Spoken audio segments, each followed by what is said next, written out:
Girl, I knew I had to have you. I wanted to wrap you in my warm embrace. Visions of your lovely face. Come on, give it. Give it to me. Come on, y'all too. Sing with me. For you want, I will do. You can feel it. The only one I want in my life. Welcome to MaziqueSpeaks. This is the musical version. Let's chill. Sing it if you know it. Here. The mic for you. Not you, but you. Let's settle down. That's what I want to do. Just me and so happy. Come on. Anyway, I appreciate y'all coming in for this little bit late version of Ask FP. Anybody that's laughing at me right now, punch yourself in the face. You don't laugh at old people. You encourage them. So we got a lot to talk about. I'm working on my Legends roster. I've made great progress, massive progress. Still, my tentative date is May the 1st.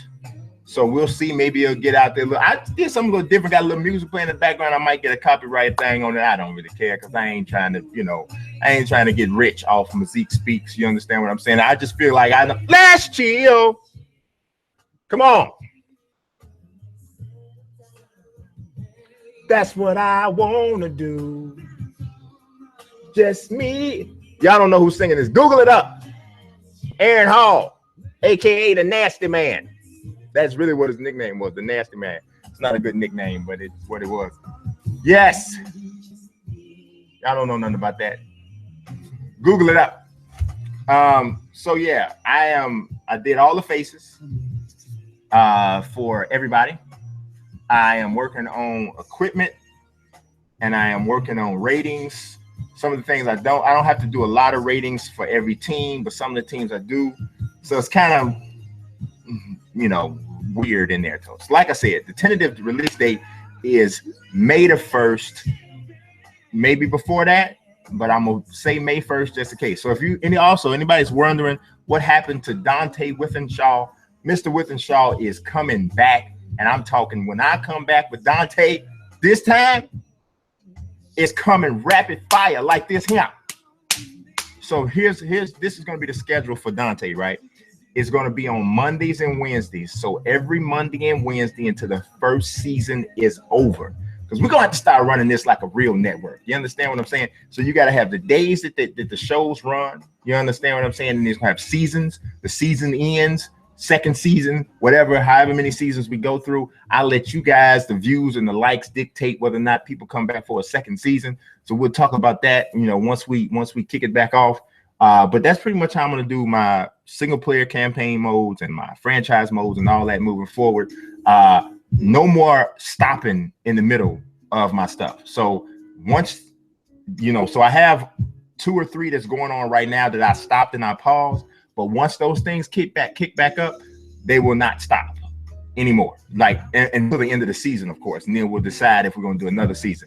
But in order for me to do it that way, I had to pause it just for right now and then kick it back in. You understand? You got me? The thing that you need. My relationship is suffering. Trying to give you what I never had. Come on, music so y'all don't music so child. I got Pandora going and we having a good time. What else do we got here? Yeah, so like I said, that's happening.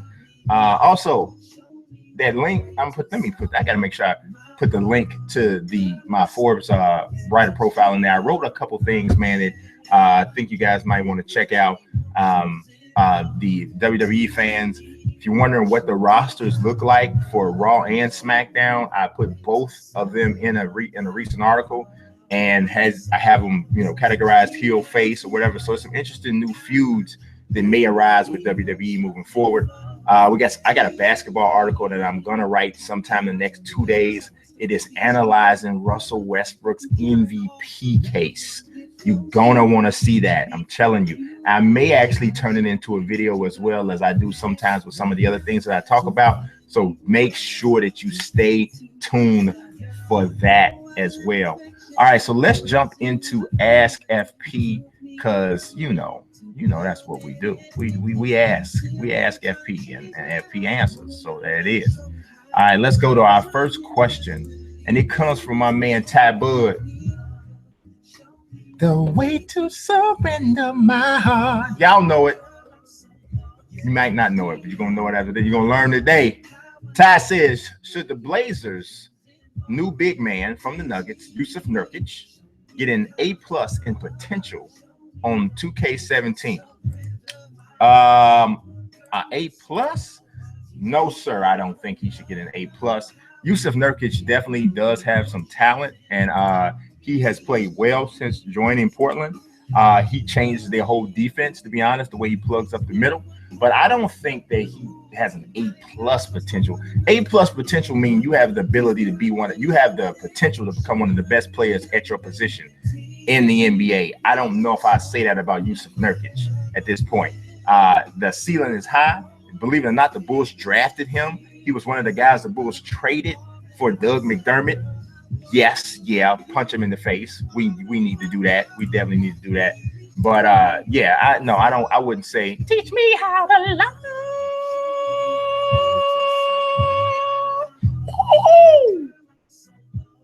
I get caught up. But yeah, no, I wouldn't say that. I wouldn't say that at all. I wouldn't say that. All right, so let's go to the next question. Show me the way to surrender my heart. All right, Simon Torvey Sunland says, should Patrick Ewing have gotten a chance in the NBA, and do you like the hire from Georgetown? So obviously Simmons talking about, should Patrick Ewing have gotten a head coaching opportunity in the NBA? I definitely think he should have. He paid his dues, man. What was he? He was assistant for like 17 years, something ridiculous. Like, I mean, every time I think about how long he was an assistant, the first thing that comes to my mind is 12 years a slave. And I know he wasn't no slave, but it felt like that, how long he was an assistant without getting a job. So I don't blame him for going to college. And obviously, what job would be better for him than his alma mater, where he's actually a legend? I don't know what the deal was with Pat and not getting an opportunity to be a head coach. I mean, if you look at some of the people who got a chance to be a head coach with I'm not trying to talk about Jason Kidd. Jason Kidd's done a pretty decent job in Milwaukee, but Jason Kidd got a chance to be a head coach with zero coaching experience. Patrick Ewing did 17 years and he can't get a job. That's kind of crazy, man. I don't know what to do. I don't know. Pat must have slapped somebody or something, and you know, I don't know. I don't know what's good.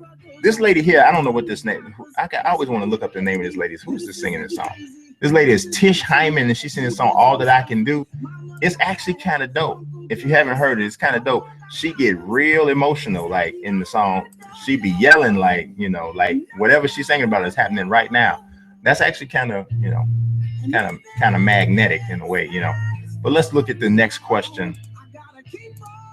Keeping on, it's all that I can do. All right, Jared Young says, how long do you think it will take for the Cena hate to wear down, or even if it ever will? You know what? That's an interesting question, man.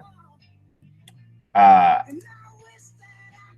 would have to say he's going to have a long hiatus, and they're going to have to pick a great spot for him to come back. You know, like the way to get Cena to come back.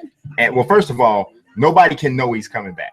And I know that's going to be tough in today's, you know, situation with social media and all that. But nobody can know that he's coming back. So they have to do their best to keep that as a secret.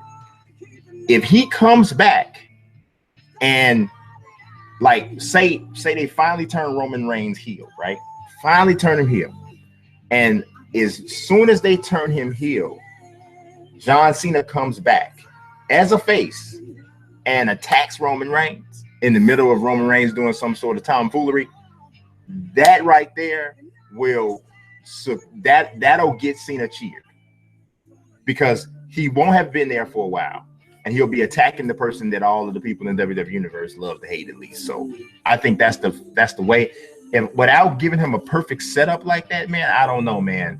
Like the smarks and the WWE universe right now, man, are so rebellious and so OP that they like, no, we see y'all trying to switch it up and go and make us like this person because of this. No, we're gonna boo even more. Like, it's just it's insane, man. I've been on several rants about that. I ain't gonna go on another one, but you dig what I'm saying. All right, the next question comes from Jerry Young, and he said, what did he say? I'm gonna tell you what he said. He said, "That's all that I can do." That's not what he said. He said, "Do you think that Jon Jones will be the same fighter he was before?" Man, dude, that is an excellent question. And because even though John is still obviously young enough and he's in his prime, I don't think I'm not gonna say he's not, but it's a very valid concern, because a human being can only go through so much and without having it impact their livelihood, what they do best. And when you're Jon Jones, man, everybody is coming and everybody is bringing the best that they got. And I know Daniel Cormier is older, I should say, but Daniel Cormier is an animal. And there is no room for slippage if you are Jon Jones, because if you're going to fight Daniel Cormier and you're not at your best, your very, very best, ooh, Daniel might get you that night, man. He might get you, because Daniel never stops. He does not quit. He don't give up. He has a chin. He has skill. He is a animal for real. People don't have to like him. I don't know what I'm telling you. This dude is a beast. And if John is not John, it could be a problem. And I believe he knows that. I think he definitely knows that. But I'm telling you, he's got to be on par. Got to be on point. All right, our next question. Well, we got D'Angelo going.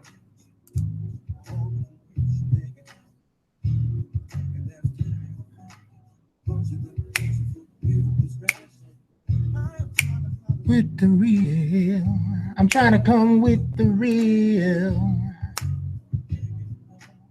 I want you to know. All right, this is from Sky the Prospect. I think he's new. He knew. What's going on, Sky? We sang it on your first episode. Don't even trip. We don't do this every episode, but maybe we should. But, you know, it says, do you think the 2K will finally address the shot tendency problem in my GM for 2K18?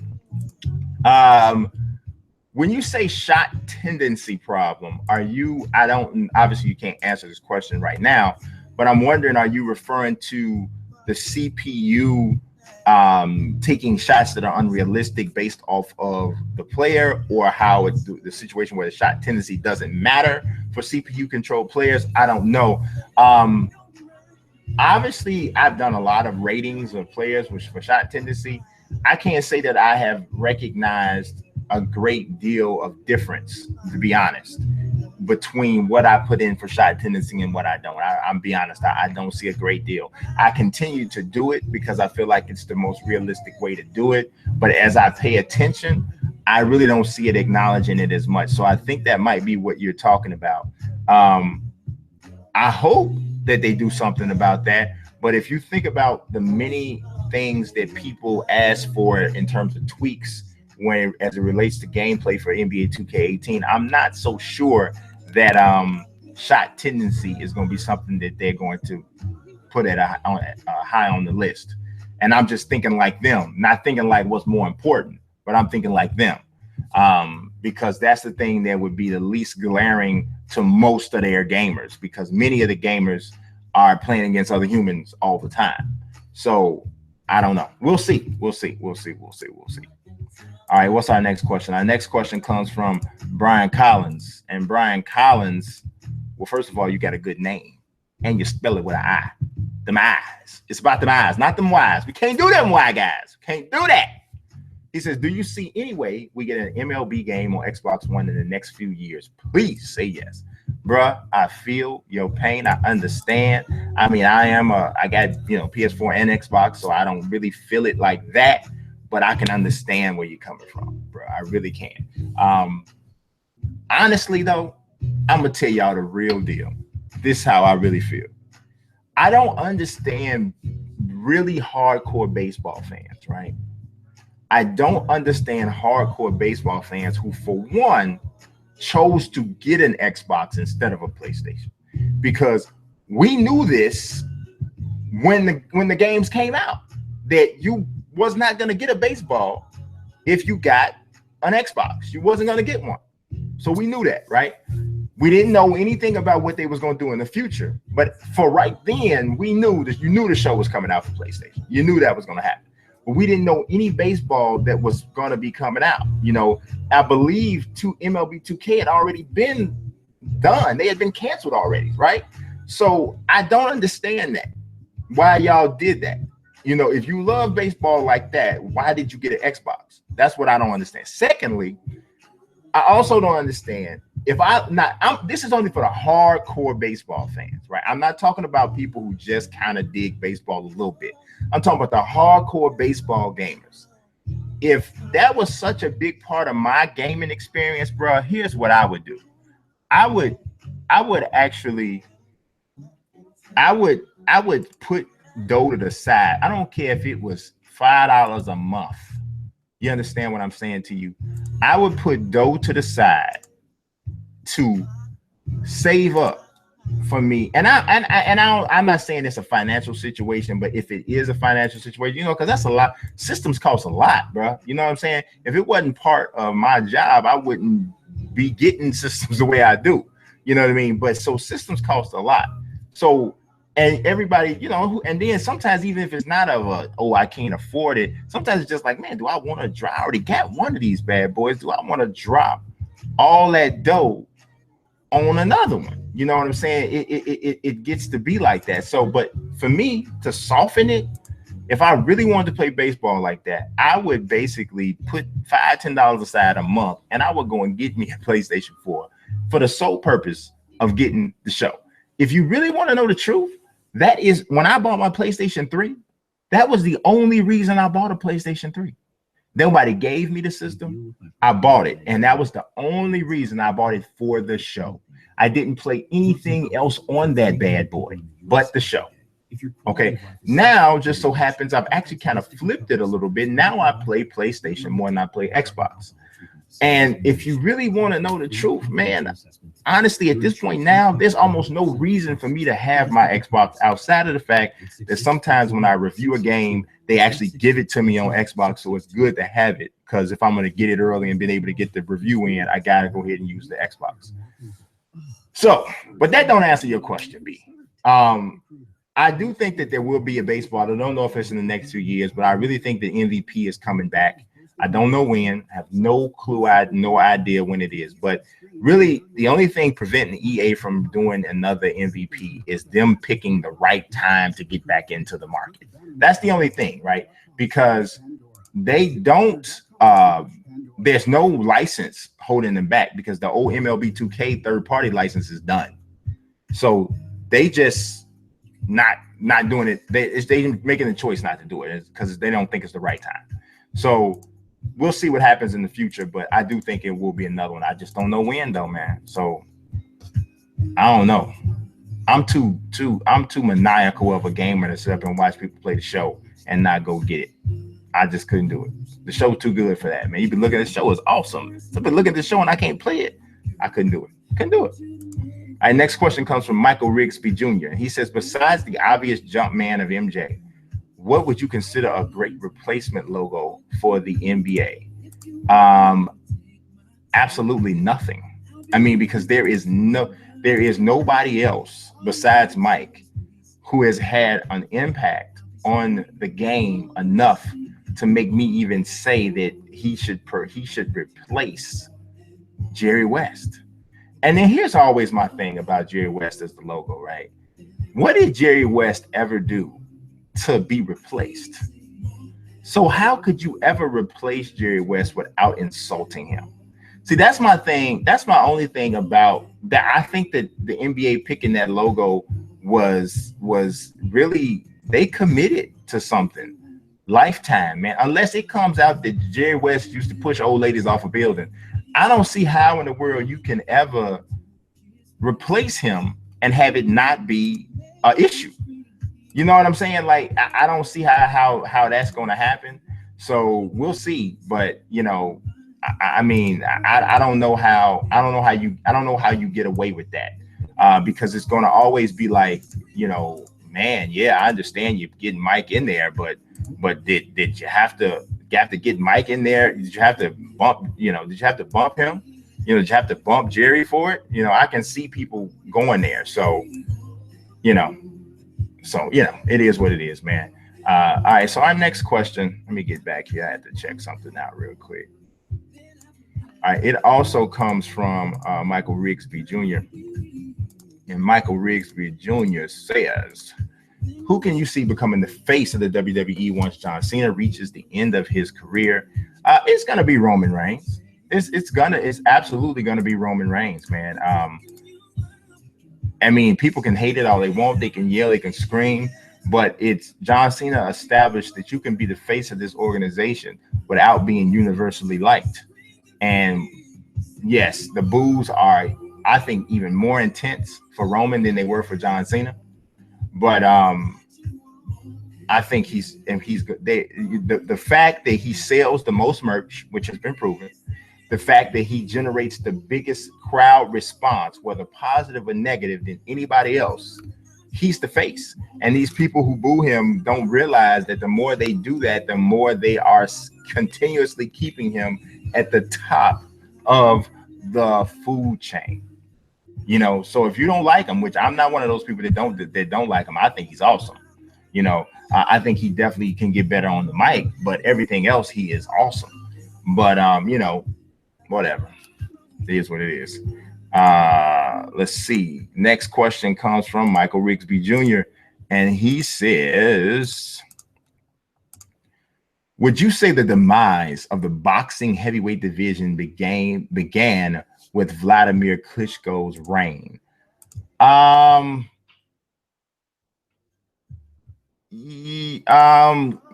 Kinda.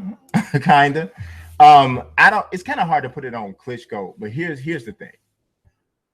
As far as commercial appeal for the sport of boxing, it is dictated by the heavyweight division. Because Americans, who drive the popularity of several things throughout the world, Americans like bigger, stronger, faster. So the bigger the athlete, the more popular generally they're going to be. Not only is it the heavyweight division, but it's also when there is an American heavyweight champion, it's proven, if you look through history, the sport itself prospers when there's an American heavyweight champion. And we're talking about an American undisputed, without question, the baddest dude in the division type of thing. Now, Deontay Wilder is an American heavyweight champion, but nobody would say he's undisputed. He's the best guy. Nobody would say that. Not even, I like Deontay, and I wouldn't say that at this point, right? He's got to do some stuff before I would say that. It just so happens that Klitschko was the guy who took over the division once Evander Holyfield was done and Lennox Lewis was done, and Lennox Lewis is not American, but once that happened, it was that he's the one who kind of stepped in and took over. It doesn't help that he is a very bland, robotic, and hard to, you know, he's devoid of charisma for the most part, but he is he was a great fighter, man. he learned how to maximize his physical tools and his boxing IQ. He says, okay, I understand. I recognize what my weakness is. Emmanuel Stewart him craft a style that was able to accentuate the positive and conceal the negative. And he did that for over a decade of dominance. So I don't think he gets enough credit for what he did, but I do also recognize that, yes, he is not the kind of guy, or no, he is not the kind of guy who is going to stimulate the masses. He's just not that dude. So it is what it is. Don't leave me, girl. Stay with me tonight. All right, Blackstreet came in. I had to go. Yeah, I checked out on y'all real quick. I know y'all thought I was done. I had to come back with it.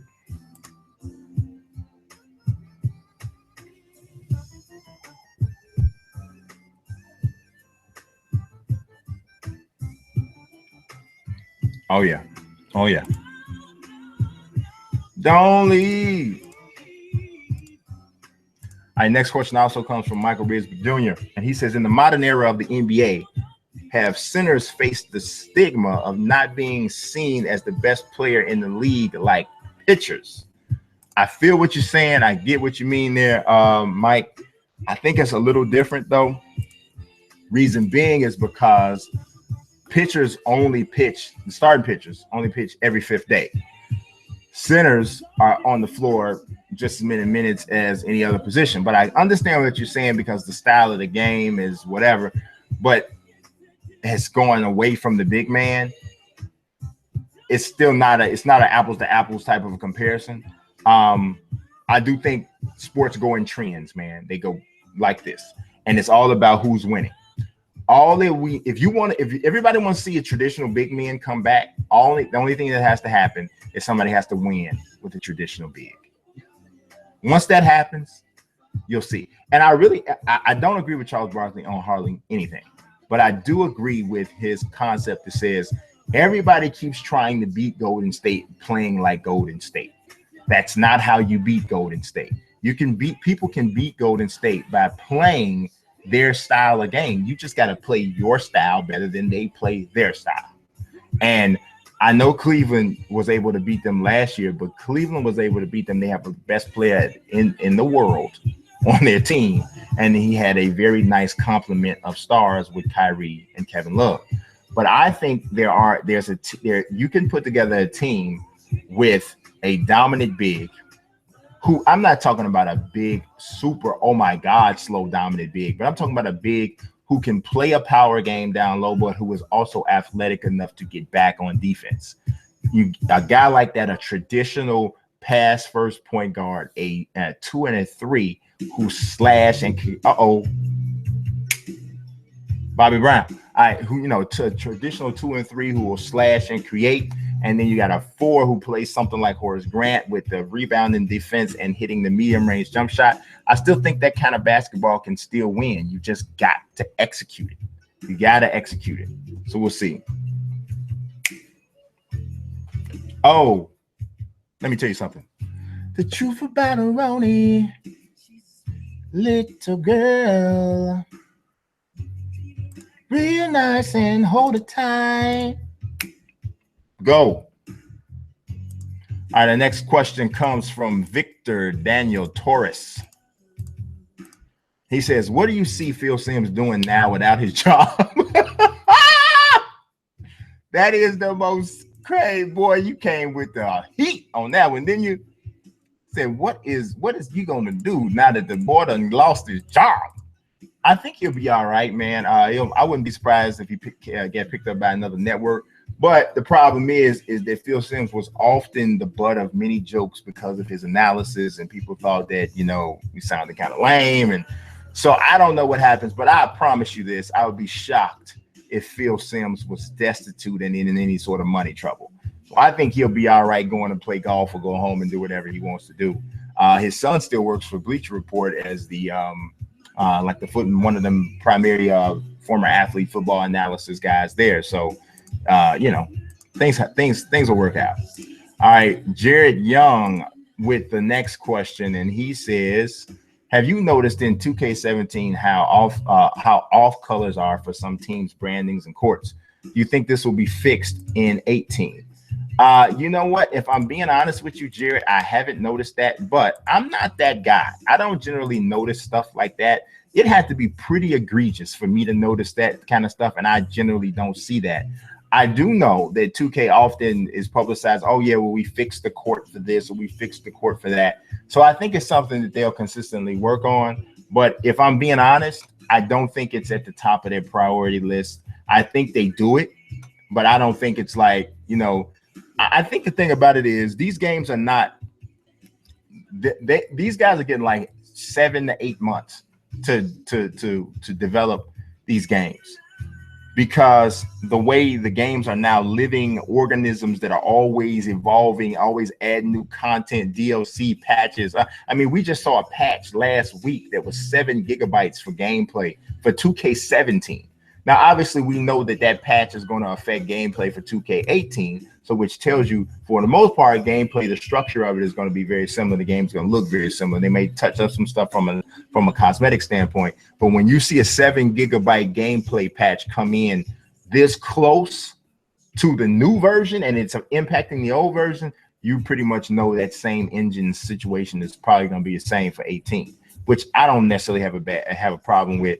I do think I like the fact that they decreased the amount of green releases that happened earlier this week. I think it was because as you guys watch the stream with me and Junior, you know I have a problem with that. But Junior's a freak anyway. He just makes a lot of them anyway. But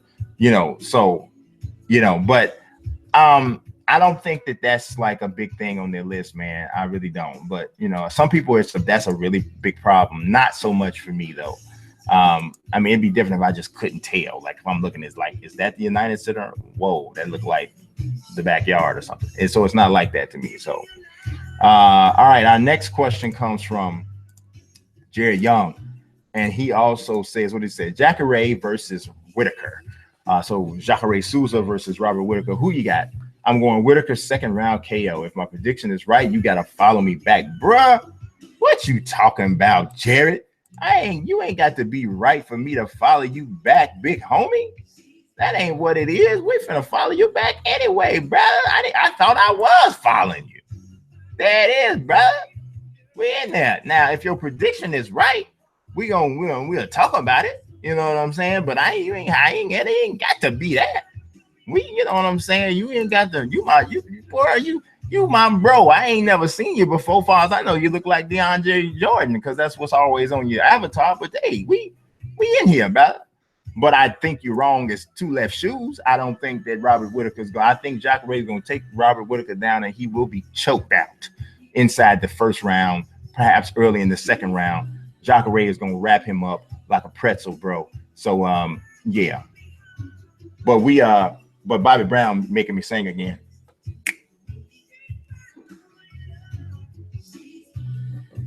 Only love. Found on it, she's a sweet old girl, about the sweetest little girl in the whole wide world. Yes, Junior, come sing the song.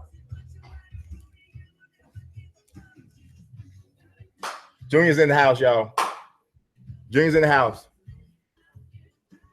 Found the tenderoni, and the roni is so right. Yeah, Junior had to make a cameo. It's all right. He's going. Me and him got a game we're gonna play. It's not 2K, well, not NBA 2K. I'm gonna show y'all the video in a couple of days, but we're gonna do something a little bit later on. Hope y'all said what's up to Junior. I don't have the chat up, so if y'all did, we'll see it later.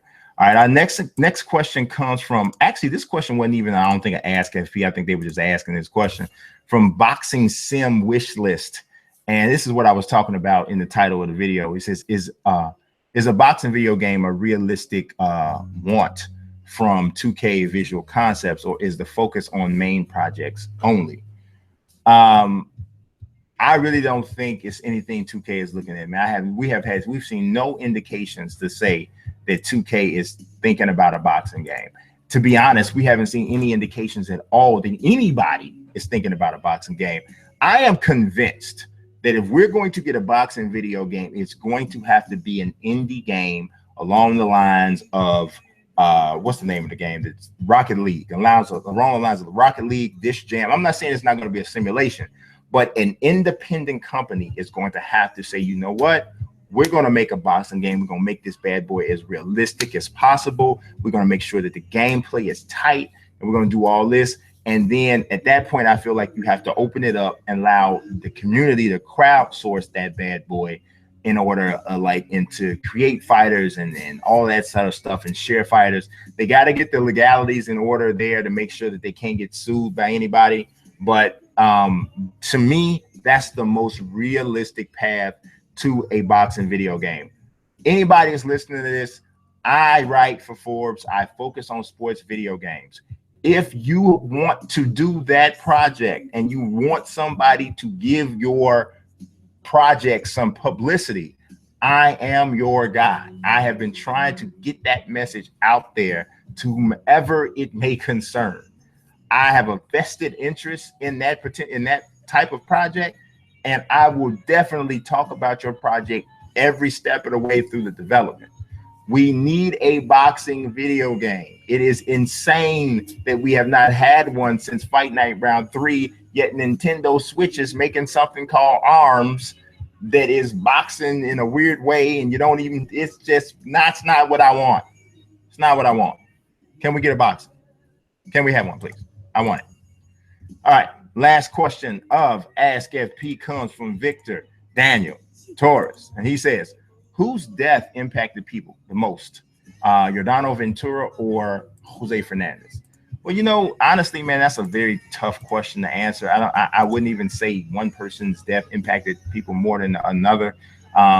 If you talk to their families, I'm sure they all say that everybody, you know, each one of those guys passed and impacted their families equally. You know, obviously the more talked about one was Jose Fernandez, for sure. It's hard to understand why exactly that is. I don't know why Yordano Ventura's death didn't, you know, I don't know. Both situations were tragic situations where we saw very young men lose their lives, you know, in the primes of their physical careers, in primes of their professional careers. So it was really just terrible, honestly. So I can't answer that question really. If I was going to answer just for me myself, any loss of life in that way is just a shame. It's an equal shame. So you know, we just hate to hear about that kind of stuff going down. But that's all that I have for you guys today. I was glad to come through you and baby, and sang my songs with you, share, talk about the questions, all that we did. We had a ball. As always, I appreciate you watching. God bless and peace. The tears from your eyes, no, you don't have to cry, no.